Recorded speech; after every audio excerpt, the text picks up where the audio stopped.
we're going to get started. I wanted to welcome everyone to our program, The Emotional Impact of Hate and Discrimination, co-sponsored by the American Group Psychotherapy Association and the Westchester County Human Rights Commission. My name is Leo Lederman. I'm a clinical psychologist in Westchester County and also part of AGPA's Community Outreach Task Force.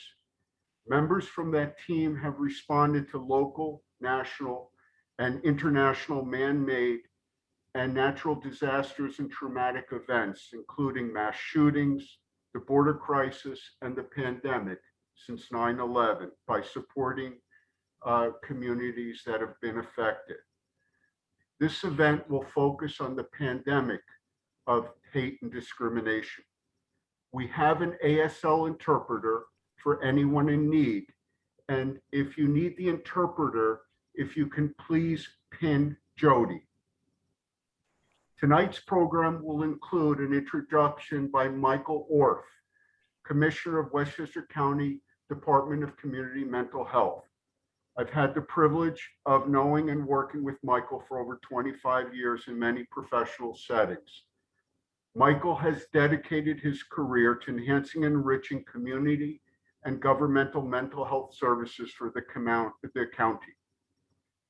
Tejas Sanchala, Executive Director of the Westchester County Human Rights Commission, will also provide an introduction. I've had the pleasure of working with Tejas since the pandemic on a frequent basis. His professional and personal attributes makes him a natural leader with the utmost commitment and remarkable humanity. He has broadened the scope and reach of the Human Rights Commission. We will also feature Mayo Bartlett tonight, whose distinguished career in human rights law and advocacy for marginalized groups is extensive, but includes working for the district attorney and litigator in the Supreme Court Trial Division prior to his appointment as the chief of the Bias Crimes Unit. He will differentiate between hate crimes and hate incidents for all of us. I will then provide a PowerPoint presentation, and then we will have breakout groups led by members of AGPA's Community Outreach Task Force to validate, understand, and bear witness to what others have gone through. And lastly, we'll have a large group to summarize the breakout groups.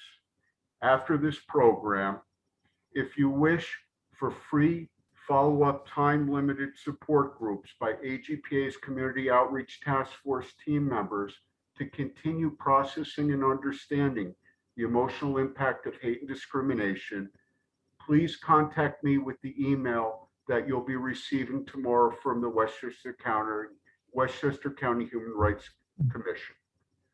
So without further ado, I wanted to introduce Michael Orth, Commissioner, Department of Mental Health.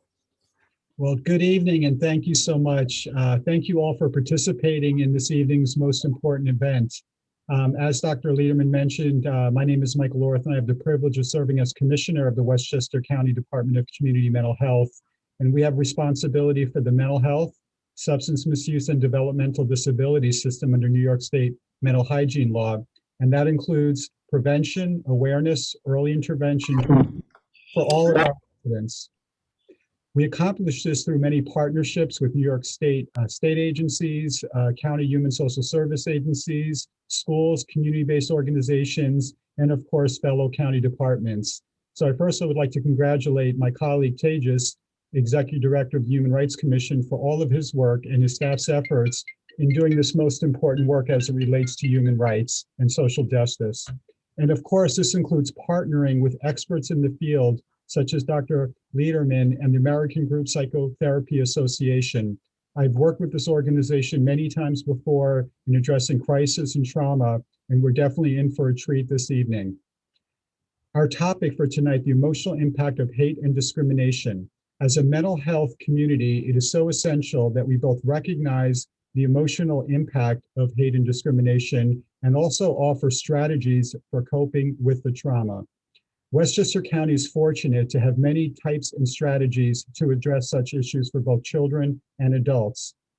In partnership, our department works with other organizations, and we formed a trauma-informed committee, which has been working together for the past 7 years. Members include experts from a variety of trauma-informed services and supports who promote various practice approaches. Some of them include mind-body integrated practices such as mindfulness and movement, evidence-based treatment approaches such as cognitive therapy, and also non-talk treatment approaches such as EMDR and other sensory approaches, and of course, systemic approaches that address the topic we're going to be talking about this evening. Clearly, there needs to be more work done in this area, and we hope tonight will stimulate and educate us on more how we can partner to continue this most important work. So as the rest of you, I look forward to a most stimulating presentation and look forward to partnering with you as we move forward on this journey. Thank you. Pages. Thank you, Michael. Thank you, Leo. The Human Rights Commission is proud and honored to partner with the American Group Psychotherapy Association tonight to bring you this program on the emotional impact of hate and discrimination. It's really been a joy to work with you and talk to you, Leo, for the past year, and I'm glad we were able to make this program come to fruition. The Human Rights Commission is celebrating its 21st year of serving the public this year. Under County Executive Latimer's leadership, the Commission has held important and timely programming on combating xenophobia, hate, and discrimination in the past year. In addition to conducting education outreach, the Commission accepts and investigates complaints of discrimination in employment, housing, places of public accommodation, and credit lending. Hate incidents can also potentially form the basis of a complaint with the Human Rights Commission. If you experience or witness hate or discrimination in the county, we want to hear from you. You can contact the Commission by phone, email, or via the Commission's online reporting tool. Our contact information will be provided to you in the chat. And I can't tell you how much I'm looking forward to tonight's program and presentation from Dr. Lederman and the team. I mean, I looked online and I saw that the AGPA has been holding discussion groups like tonight for 25 years. And collectively, tonight's task force is an all-star team that has collectively hundreds of years of experience in working with survivors of hate, discrimination, and trauma.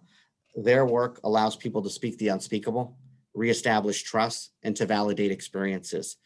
This work is especially critical today.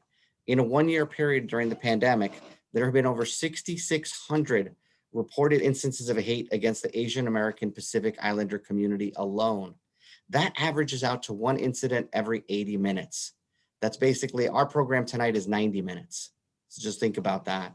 At the same time, we are experiencing a reported rise in instances of anti-Semitism and anti-Black and anti-Latinx and anti-LGBTQ hate. We are all living through a collective trauma, and Dr. Lederman and his colleagues are here tonight to help us start healing from that trauma. Before we turn it back over to Dr. Lederman for his presentation, I'm going to turn it over to Mr. Mayo Bartlett so he can give some brief remarks as well. Mayo? Thank you very much, Tejas. And thank you very much for having me. I think it's a phenomenal event, and this is the type of conversation that we need to have. And ideally, we can have it more often. When we look at hate, it basically has an unimaginable toll far beyond the individuals who are the immediate victims. And that's what distinguishes hate crimes and bias incidents from other incidents, other types of crimes. So I want to speak very briefly about the difference between a hate crime and a hate incident. Generally, when we think about hate crimes, most people will think that someone used a derogatory term, someone drew something, someone maybe said something that wasn't particularly nice or that was discriminatory or that was based in hate. And the First Amendment protects much of that language. But in order for something to be a hate crime, it has to first be a crime, which means it has to be first in New York State something that's defined under the penal law as criminal activity. So you may have, for instance, someone who draws a swastika on a piece of paper, and it will cause tremendous pain and hardship to people who see it. And in particular, depending on who the person is, for instance, if it's a Holocaust survivor, it may even have more meaning than if it's, let's say, a person who's not quite as familiar with what the swastika historically has meant. And that in and of itself will not be a crime. It may be a bias incident. However, you can take that exact same conduct and you can have the person etch a swastika on the door of a religious institution or paint it on someone's house. At that point, now it could be a hate crime. And in all likelihood, it would be a hate crime because now you have committed the crime of criminal mischief and it's motivated in whole or in substantial part by hate.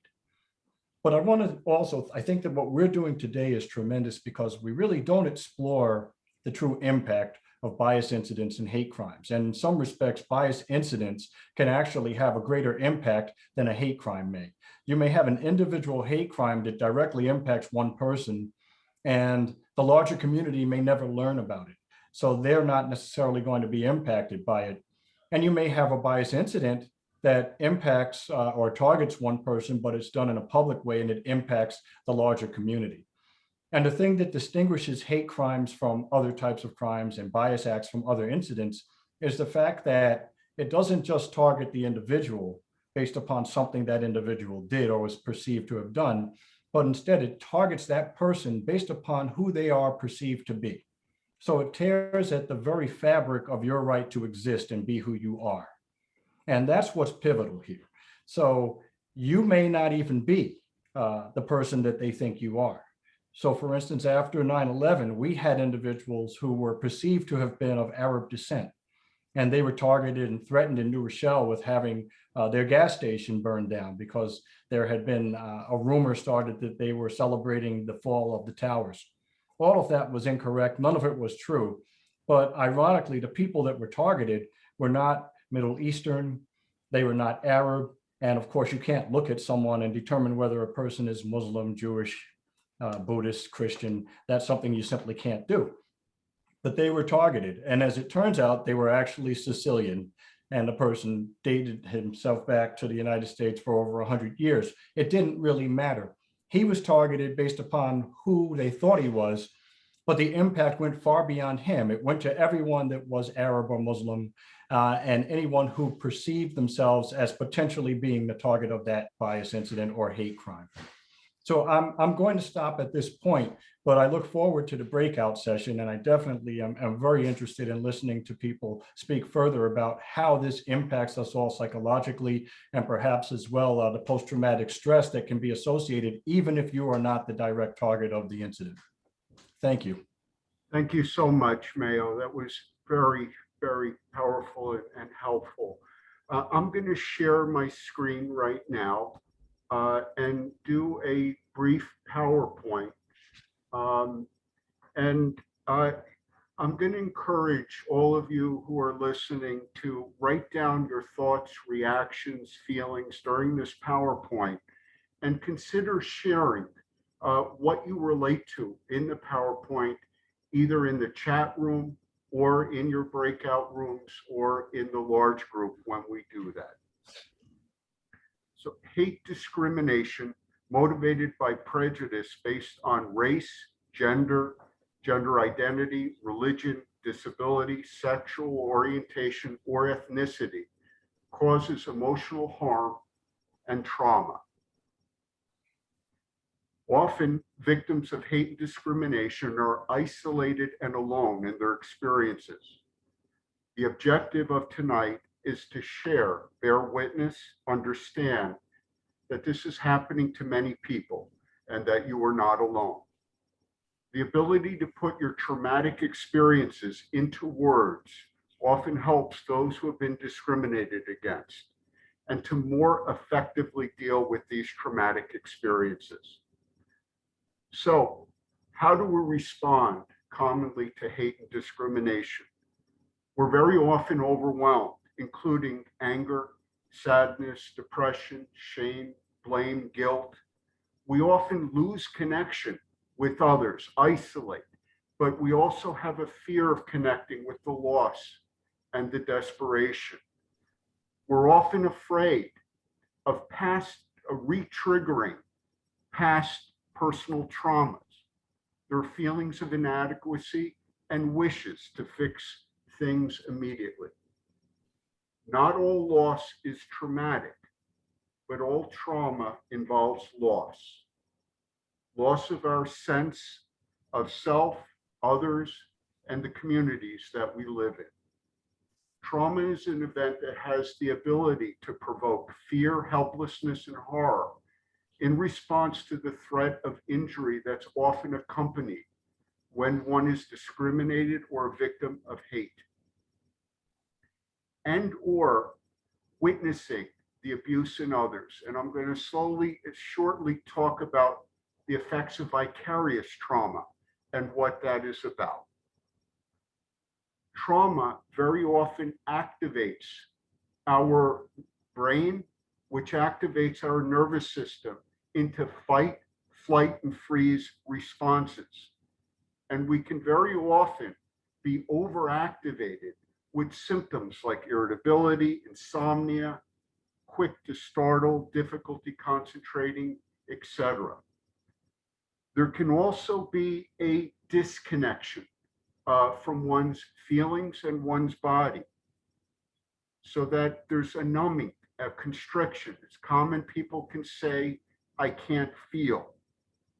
It can also cause our brains to be stuck in gear, making it hard to shift out of gear, since with overwhelming symptoms and behaviors. PTSD is when the symptoms or the cluster of symptoms lasts for over a month's period of time. Vicarious traumatization is the negative cumulative impact of witnessing hate and discrimination towards others. When left unaddressed, vicarious trauma can have a sustained impact on one's beliefs, capacities, impacting individuals both personally and professionally. Think about vicarious trauma as personal when it's happening to neighbors, family members, loved ones, but think about how the strength of vicarious trauma, the impact when it's happening globally on a mass scale, like witnessing the towers coming down in 9/11, witnessing the brutal murder of George Floyd, witnessing the insurrection of the Capitol. So, as I mentioned before, our brains can be stuck in gear, and we regress to behaviors like isolating, withdrawing from others, which can quickly increase symptoms of depression and trauma.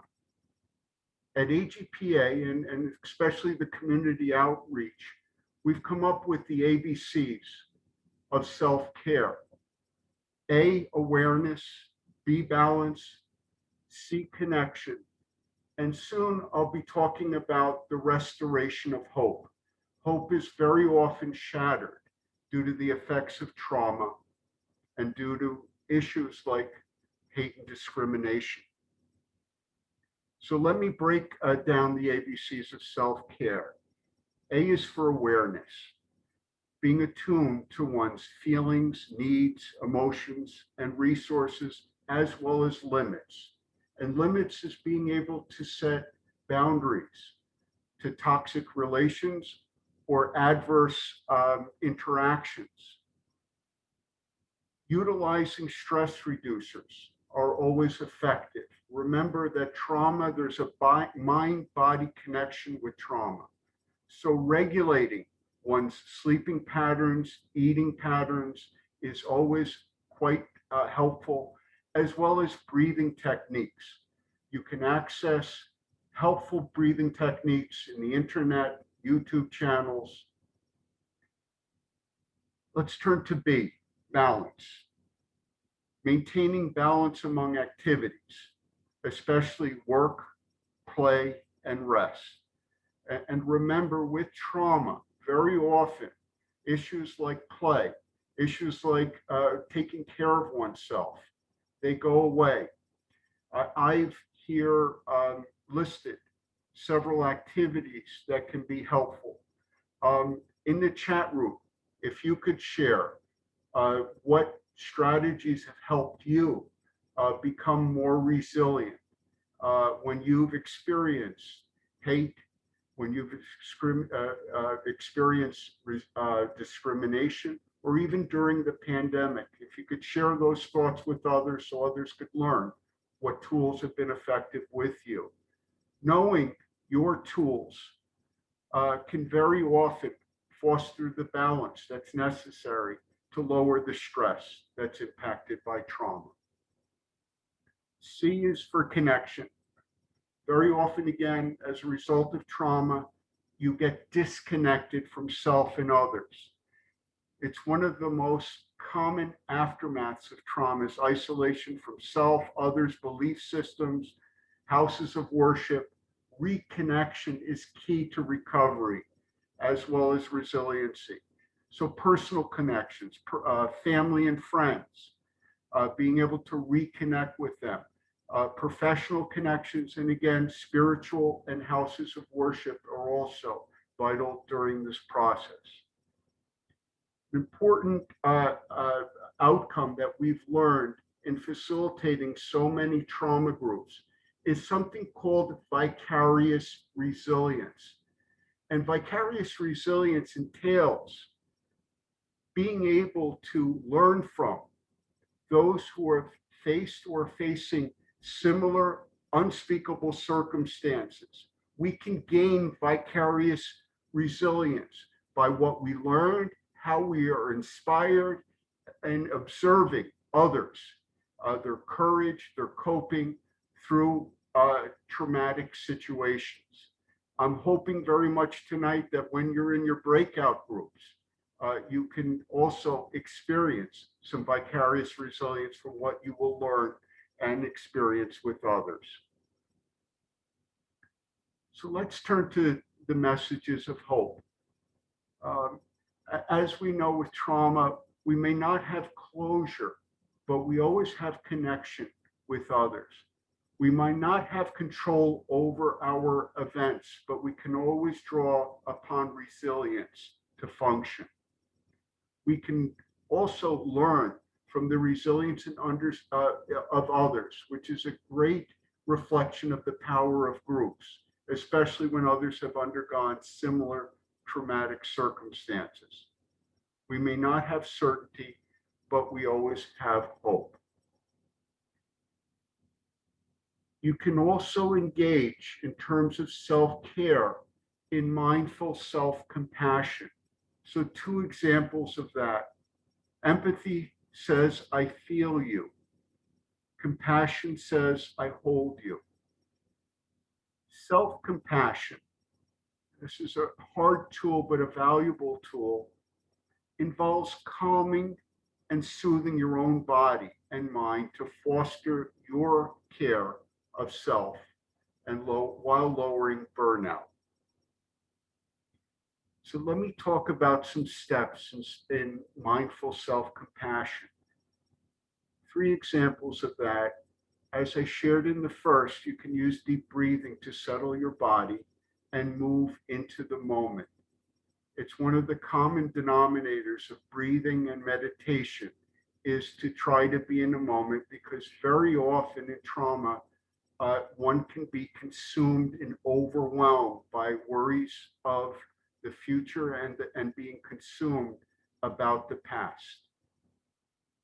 A second exercise, which you could try right now, you could close your eyes and bring to mind, internalizing, reminding yourself of someone you feel cared from or loved, and feeling associated with him or her whenever in need. Feeling the feelings that are associated with that person who cares for or loves you, the trust, the connection, the compassion, the affection, being understood, being emotionally held by them. Thirdly, connect with your humanity. Most people in your situation might feel the same way. So lastly, let me talk about some important features of hope. Hope is future-oriented. As I shared previously, in trauma, if you can be hopeful, you're not stuck in the past. nor negatively obsessing about the future. With hope, you're always realizing that you have options. It's never the last move. You can always make choices. Hope requires recognition also of your strengths and abilities to cope. Faith and trust in your capacities and abilities for growth and change. Hope also has belonging and connection with others. Hope involves post-traumatic growth, and this is an important conception that we see as psychologists so often, despite the horrific characteristics of trauma and or mental health. Very often people learn, cope, and come out stronger. So to summarize some of the key points that I wanted to share today: hate and discrimination causes harm and trauma. The ability to put your traumatic experiences into words increases coping. Trauma can activate or underactivate our nervous systems and brains into fight, flight, and freeze reactions. Our brains can get stuck in gear, and we can isolate and withdraw from others. Remember the ABCs of self-care. A is awareness, being attuned to your feelings, your needs, how to set limits with others. B is to balance among activities, especially work, play, rest. There's been a lot of research on the ability to laugh and play even during trauma and the health benefits with that. Exercise every day is an important thing. We all saw that in the beginning of the pandemic, how important it was to get outside each day and walk. C is connection to oneself, others, and something larger. Remember, trauma is overwhelming, over-encompassing, and it's vital to be able to restore connection with others. We can learn from our traumatic experiences and from others who are facing or have faced similar circumstances. There's hope, especially when you take chances and risks, like all of you coming to this presentation today. That was taking a big chance and risk. And as you enter your breakout groups, I hope you'll build on taking risks, sharing, learning, and being able to connect with others, bearing witness and learning from others. So it's 6:29 right now. We're going to turn to now the more experiential piece where all of you will be in breakout groups. And Tamsin and Diane, we're going to go from 6:30 until 7:05, which is 35 minutes in the breakout room. And leaders will have about a 3-minute warning or 3-minute notice. I shouldn't say warning, 3-minute notice. And then we'll be coming back to the large group where Doctors Klein and Ben Noam will facilitate a 20-minute wrap up of the breakout groups. Okay, so we will return in 35 minutes.